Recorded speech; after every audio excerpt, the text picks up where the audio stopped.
sekali kita kembali bersama-sama di tempat ini untuk kita merenungkan firman Tuhan. Dan hari ini saya percaya Tuhan berkenan hadir di tengah-tengah kita. Tuhan berhadirat di tengah kita dan ini yang sangat kita butuhkan. Saudara-saudara, adalah hal yang menarik ketika kita berbicara mengenai kasih di masa pandemi, di mana begitu banyak orang sedang berupaya untuk memenuhi kebutuhan-kebutuhannya dengan bersusah payah di masa-masa yang seperti ini. Dan tentu ini menimbulkan banyak keegoisan yang bisa saja terjadi di dalam hidup banyak orang. Di antaranya juga adalah anak-anak Tuhan, orang-orang percaya.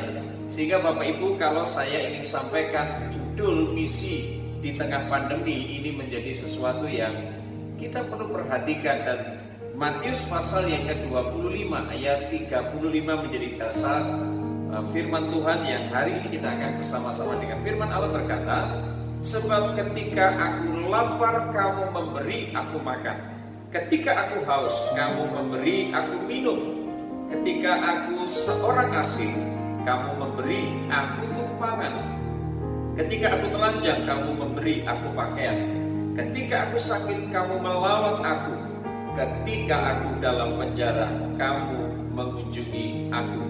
Dan Bapak Ibu dikasihi Tuhan, mari kita akan melihat bahwa di masa-masa seperti ini, terlebih di akhir zaman ini, seperti yang dicirikan oleh firman Tuhan, salah satu tanda di akhir zaman adalah kasih kebanyakan orang menjadi pudar, menjadi tawar.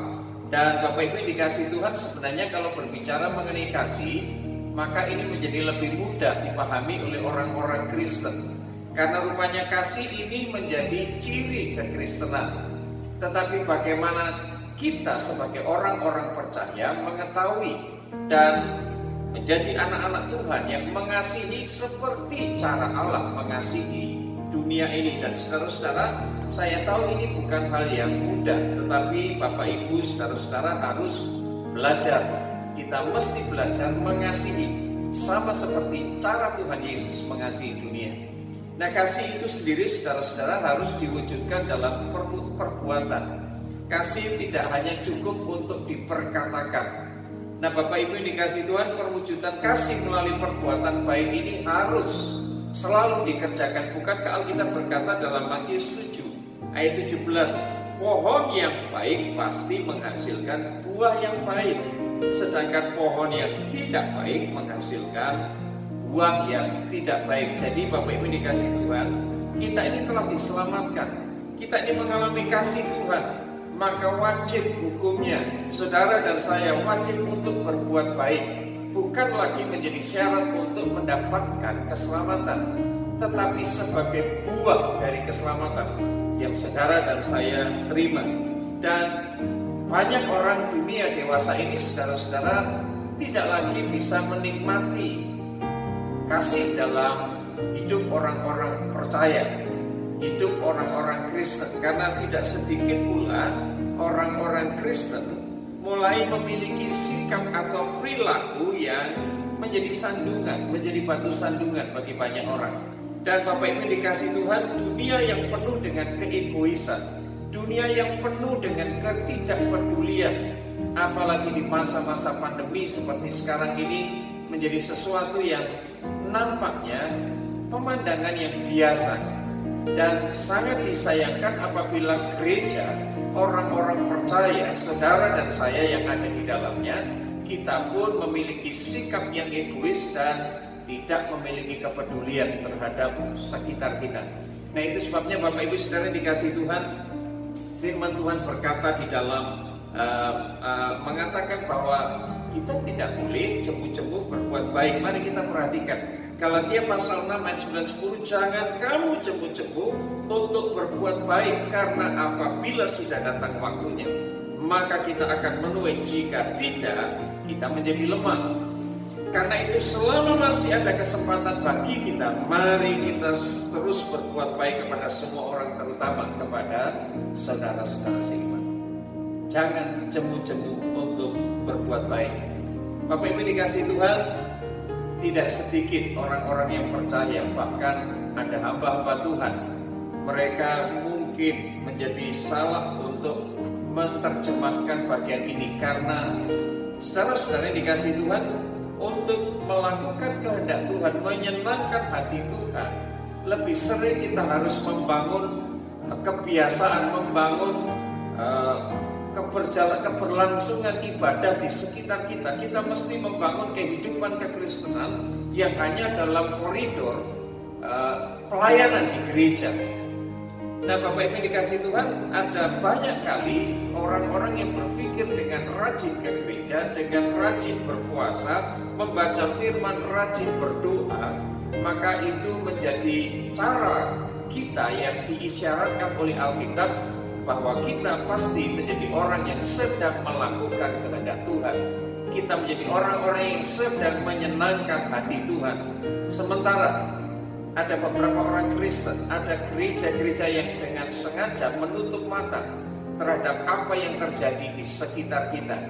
Nah, saudara-saudara yang dikasih Tuhan, padahal Allah menghendaki agar kita mewujudkan kasih kita dalam perbuatan baik kita, mengasihi dan menolong orang-orang yang membutuhkan, tidak dibatasi oleh situasi, ruang, dan kondisi. Bahkan dalam keadaan apapun, firman Tuhan mengatakan pada situasi yang bagaimanapun kita mesti berbuat baik selama masih ada kesempatan. Jadi Bapak Ibu dikasih Tuhan, bukankah ayat ini mengatakan dalam Matius pasal 25 ayat 35 ini, ketika ada orang-orang yang menjadi lapar di sekitar kita, ketika ada orang-orang yang meminta makan, mereka haus, mereka telanjang, mereka tidak memiliki tempat tinggal, dan sebagai anak-anak Tuhan kita dituntut, kita mesti belajar untuk peka, memiliki kepekaan, bukan sekedar kepekaan sosial yang terbangun mungkin karena pendidikan, mungkin karena kita memiliki kebiasaan yang terbangun di sekitar kita, tapi lebih karena pekerjaan Roh Kudus yang membuat hati kita lembut. Kita memiliki karakter Tuhan untuk bisa menjadi orang-orang yang memiliki kepedulian terhadap sekitar kita. Nah, saudara-saudara, tidak hanya sampai di situ, bukan hanya Kristus menghendaki kita membangun kehidupan rohani kita, memperkuat rohani kita di sekitar kehidupan gereja dan pelayanan, tapi Tuhan ingin kita memperluas kapasitas kita memperluas pengaruh kita memperluas wilayah pelayanan kita membuka mata kita terhadap begitu banyak kesulitan yang juga dialami oleh orang-orang di sekitar kita. Dan untuk itu, saudara dan saya dipanggil oleh Tuhan mewujudkan kasih Tuhan, dan ini juga yang menjadi cara Tuhan untuk mengasihi dunia. Nah, Bapak Ibu, Tuhan membutuhkan saudara dan saya untuk kita menjadi kepanjangan tangan Tuhan di masa-masa yang sulit seperti sekarang ini. Saudara dan saya, sahabat Kristus, mari kita sebagai orang yang benar, kita belajar melakukan apa yang menjadi kehendak Tuhan bagi sesama kita. Kita harus belajar berbuat baik, mengasihi mereka, menolong mereka, menyatakan kasih kita, dan seperti firman Allah katakan, jadi kebaikan kita kepada sesama yang menderita, yang sakit, yang lapar, haus, mereka yang miskin, yang di penjara, mereka yang telanjang, sebagai orang yang tidak memiliki tempat tinggal, sebagai orang asing. Nah, kepada orang-orang yang demikian, maka Tuhan menginginkan kita menjadi orang-orang yang memiliki kepedulian. Nah, Bapak Ibu yang dikasih Tuhan, sekarang waktunya bagi kita untuk mulai belajar merubah orientasi hidup kita. Bagaimana kita membangun hidup benar di hadapan Tuhan. Dan ini terimplikasi dengan apa yang saudara dan saya lakukan sebagai anak-anak Tuhan. Dunia yang ada di sekitar kita membutuhkan pertolongan kita, ketulusan hati kita untuk menolong mereka. Dan saudara-saudara, dunia tidak membutuhkan pengajaran yang muluk-muluk. Mereka tidak membutuhkan ahli-ahli teologi yang sanggup untuk memaparkan hal-hal yang terkait dengan firman Tuhan yang selama ini menjadi rahasia yang tersembunyi dan seolah-olah tertuang dalam khotbah-khotbah yang hebat dan sebagainya, tetapi tidak bersentuhan dengan kebutuhan mereka. Dunia mungkin tidak membutuhkan kebiar pelayanan yang saudara dan saya miliki, yang dibalut dengan kemodernan yang sekarang saudara dan saya nikmati, tapi dunia membutuhkan sentuhan kasih kita. Dan saudara yang dikasih Tuhan, ini saat dan waktunya firman Tuhan sekali lagi berkata, Jangan jemu-jemu untuk berbuat baik kepada semua orang. Sebab apabila datang waktunya, kita akan menuai. Jika kita tidak menjadi lemah, maka selama masih ada kesempatan, mari kita berbuat baik kepada semua orang, terutama kepada saudara-saudara seiman. Jadi jangan jemu-jemu. Ini artinya bersifat permanen, Bapak Ibu. Terus-menerus kepada semua orang dalam segala situasi, dalam kondisi apapun. Jangan pernah menunda waktu dan saat yang tepat seperti sekarang. Jangan menjadi kendor dalam berbuat baik. Sebab apabila sudah saatnya, kita juga akan menuai apa yang kita tabur. Nah, Bapak Ibu dikasih Tuhan, ingat firman Tuhan pada bagian yang terakhir yang saya ingin sampaikan. Yakobus pasal yang keempat ayat 17. Sebab jika kamu mengetahui, jadi jika seseorang tahu bagaimana ia harus berbuat baik, tetapi ia tidak melakukannya, maka ia berdosa. Bapak Ibu dikasih Tuhan, sebagai keluarga Allah, sebagai keluarga Kristen, mari kita hidup sebagai orang yang benar, seperti yang firman Tuhan katakan hari ini. Tuhan Yesus pasti akan menolong saudara dan saya, memampukan kita menjadi alat-alatnya di tangan Tuhan. Saudara dan saya bisa mengambil bagian dalam bentuk apapun. Mari kita nyatakan kepedulian kita lahir dari hati yang mengasihi Tuhan dan terimplikasi dengan mengasihi sesama kita.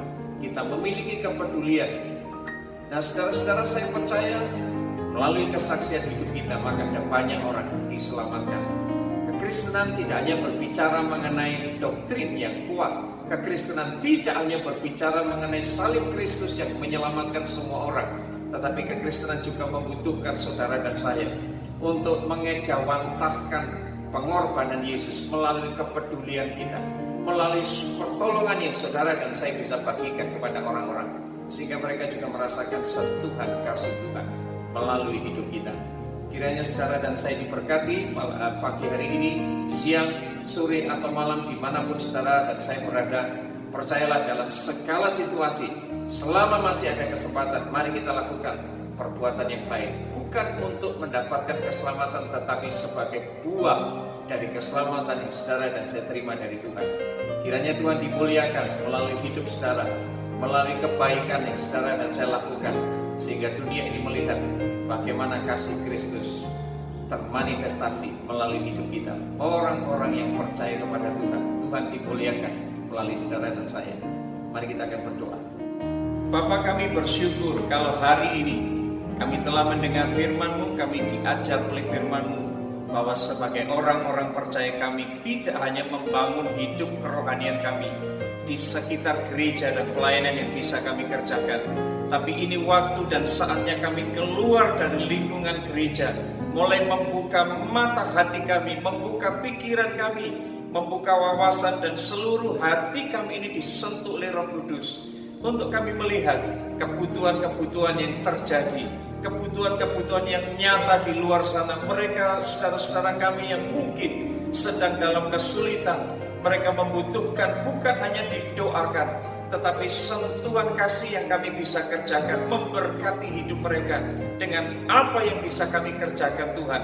Harta kami, hikmat kami, rangkulan kami, perhatian kami, kepedulian kami tidak lakukan Tuhan. Kami mau lakukan supaya melalui hidup kami, perbuatan baik yang kami kerjakan, Tuhan dimuliakan atasnya. Terima kasih Tuhan.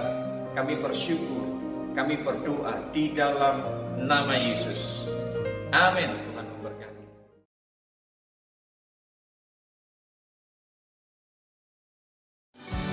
Tuhan memanggil kita